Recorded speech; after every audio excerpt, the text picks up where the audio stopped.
Hindi first language बच्चे देखिए, कल हम कबीर लेसन में कबीर के बारे में पढ़ चुके थे। अभी साकिया शुरू करेंगे। देखिए, मान सरोवर शुबरजल, हमसा केली कराही, मुक्ता फल मुक्ता चुगई, अब बुढ़ी अनत न जाही। मान सरोवर सुबरजल, हमसा केली कराही, मुक्ता फल मुक्ता चुगौ, अब बूढ़ी अनत न जाही। देखिए यहाँ पे सुबग मतलब है पूरी तरह भरा हुआ, खेली क्रीड़ा, मुक्ता फल माने मोती, प्रभु भक्ति, अनत अनत मीन्स अन्यत्र कहीं और, अनत मीन्स अन्यत्र या कहीं और। अब देखिए इसका भाव देखेंगे हम। मान सरोवर सुबरजल, हंस केली कराही, मुक्ता फल मुकत चुगई, अब बुढ़ी अनन न जाही। इसका मीनिंग है, कबीर दास जी कहते हैं कि हंस मान सरोवर नामक झील के जल में क्रीड़ा करते हुए आनंदित होकर मोती चुग रहे हैं और वे इसे छोड़कर कहीं ना जाना चाहते हैं। ठीक इसी प्रकार मन रूपी सरोवर में, हम भी मन रूपी सरोवर में जीवात्मा प्रभु भक्ति के आनंद रूपी जल में विहार करती हैं और वह अन्य किसी स्थान पर नहीं जाना चाहती। इसमें भाव यह है कि अगर मनुष्य खुद को ईश्वर भक्ति में लीन कर ले तो जो आनंद प्रभु भक्ति में मिलेगा वह उसी आनंद से तृप्त हो जाएगा। समझ में आया ना बच्चों? अभी सेकेंड वन देखेंगे। देखिए, प्रेमी ढूंढत में फिरे, प्रेमी मिले ना कोई, प्रेमी को प्रेमी मिले, सब विष अमृत होई। इसे देखिए, प्रेमी ढूंढत में फिरे, प्रेमी मिले ना कोई, प्रेमी को प्रेमी मिले, सब विष अमृत होई।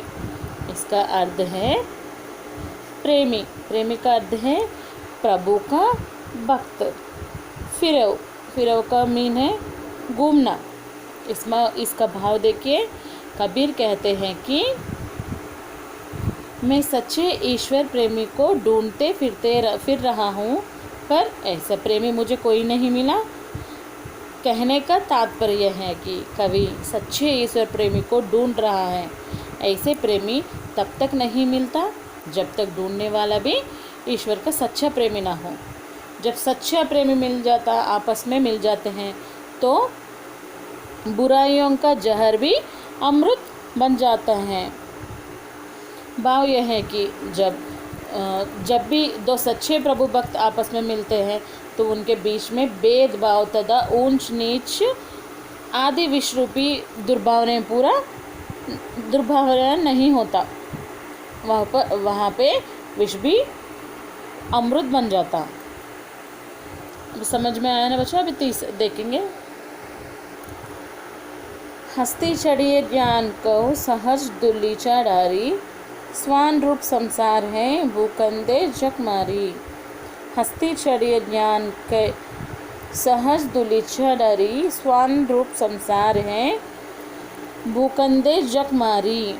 इसका अर्थ है हस्ती, हस्ती मीन्स हाथी, दुलीचा, दुलीचा मीन्स कालीन, दुलीचा अर्थ है कालीन। भूखना, भूखना का अर्थ है भौंकना। इसका अर्थ देखिए, इसका भाव अभी मैं बताती। कबीर दास जी कहते हैं कि यहाँ पे इसमें कबीर दास जी कहते हैं कि यदि सवारी ही करनी है तो ज्ञान रूपी हाथी पर सहज ध्यान के आसन का दुलीचा मीन्स कालीन डालकर चढ़ो और कुत्ता के भौंकने की परवाह किए बिना शान से सवारी करो। इसका तात्पर्य है कि ज्ञानी को लोगों के कुछ कहने या बातों की परवाह किए बिना अपने कर्तव्य करना चाहिए, अर्थात अपना ध्यान प्रभु की भक्ति सहज ध्यान लगा के एकाग्र चिंतन होकर करें। अब देखें, पका पकी के कारण सब जग राह गुलान, निरपक होई के हरि बजे सोई सन सुजान।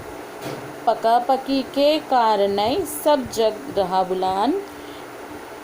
निरपक होई के हरि बजे सोई संत सुजान। इसका अर्थ देखें यहाँ पे पका पकी में पका पकी का अर्थ है पक्षी और विपक्ष। कारणों कारणों मतलब कारण। निरपक निरपक का मतलब है निष्पक्ष। बजे बजे का अर्थ है भजन करना। सुजन ज्ञानी। सुजन मतलब ज्ञानी। यहाँ इसका भावार्थ देखेंगे एक बार हम। पक्ष और विपक्ष के चक्कर में पड़कर लोगों ने स्वयं को जातियाँ संप्रदायों और धर्मों के बांट लिए हैं और सांसारिक में पड़कर अपने जीवन के असली उद्देश्य से भटक गए हैं। कबीरदास जी कहते हैं कि जो निष्पक्ष भाव से तटस्थ रहते हुए ईश्वर की भक्ति में लीन रहते हैं, वास्तव में वही संत है, वही ज्ञानी भी हैं।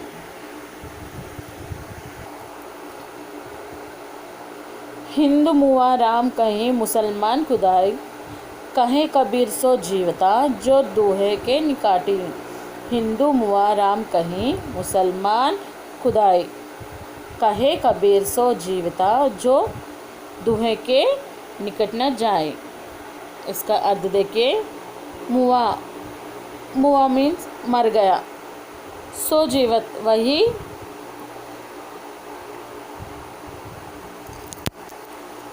वही जाते हैं। दुहा का अर्थ है दोनों। दुहा का अर्थ दोनों। अभी देखिए इसका अर्थ हिंदू राम के नाम पर और मुसलमान खुदा के नाम पर लड़ते लड़ते मर जाते हैं। कबीरदास जी कहते हैं कि इस संसार में वही जीवित रहते हैं जो जीने लायक हैं।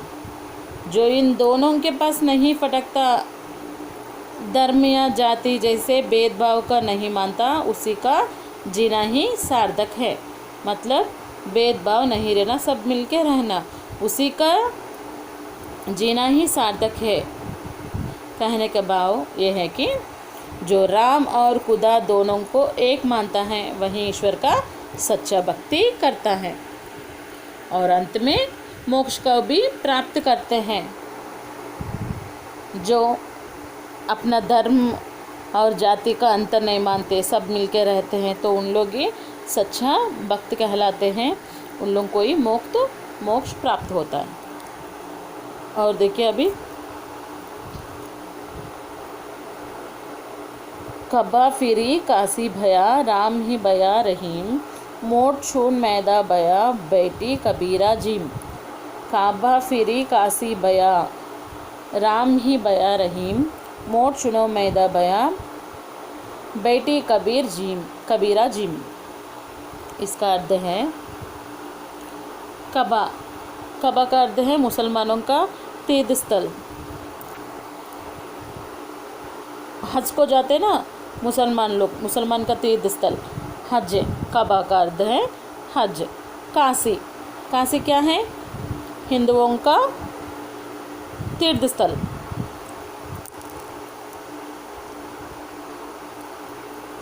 मोट चून का अर्थ है यहाँ पे मोटा आटा। बैठी का अर्थ है बैठकर। जिम मतलब भोजन करना। अभी इसका तात्पर्य देखेंगे हम। कबीरदास कहते हैं कि काबा ही काशी है और राम ही रहीम। काबा जो हम लोग हज को जाते हैं, हज ही काशी है, काशी हज है, राम ही रहीम है। कहने का भाव ये है कि ईश्वर एक ही है, उसके नाम भिन्न हैं, उसके उपासना के तरीके भी अलग अलग हैं। सभी को उसी ईश्वर का अंश मानने से जब एकता और समानता का विचार आ जाते हैं तो गेहूं का मोटा आटा ही मैदा बन जाते हैं। कबीर जैसे साधक तभी भोजन कर सकते हैं। इसका अर्थ है कबीर कहते हैं कि काबा और काशी एक है, राम रहीम एक है। कहने का भाव ही अलग है। ईश्वर का प्रार्थना तो एक ही है, उसका उपासना प्रार्थना करने का तरीका एक ही है। अब देखें, ऊंचे कुल का जन्मिया जे करानी ऊंच न होय, सुबरन कलश सुराबरा साधु निंदा सोय। फिर से देखें, ऊंचे कुल का जन्मिया जे करनी ऊंच न होय, सुबरन कलश सुराबरा साधु निंदा सोय। इसका अर्थ देखेंगे हम। ऊंचा कुल, ऊंचा कुल मतलब यहाँ पे अच्छा खानदान। जन्मिया मतलब अच्छा खानदान में पैदा होकर। करनी कर्म, करनी का अर्थ है कर्म। सुब्रन सोने का। गढ़ा, यहाँ सुब्रन का अर्थ है सोने का। कलश का अर्थ है गड़ा। शुरा मतलब शराब, शुरापान मीन्स शराब। निंदा बुराई। सोई मतलब उसकी। अब देखिए, ऊंचे कुल का जन्म है। देखो, ऊंचा कुल में जन्म लेने से कोई ऊंचा नहीं कहलाता। ऊंचा अर्थात महान बनने का, तो ऊंचा कर्म भी करने पड़ता। ऊंचा कुल में जन्म दिए तो कोई भी ऊंचा नहीं कहलाता। महान बनने के लिए तो ऊंचे कर्म का जरूरी है। इसमें कुल की कोई भूमिका नहीं होते हैं। जिस प्रकार शराब यदि सोने का कलश में रख दी जाए तो वो भी साधुओं के लिए पेय नहीं बन सकते हैं, साधुजन उसकी निंदा ही करेंगे। ठीक उसी प्रकार ऊंचे कुल में जन्म लिए तो यदि नीच कर्म करने वाले होंगे तो वे ही शराब ही तरह निंदा के पात्र ही होंगे।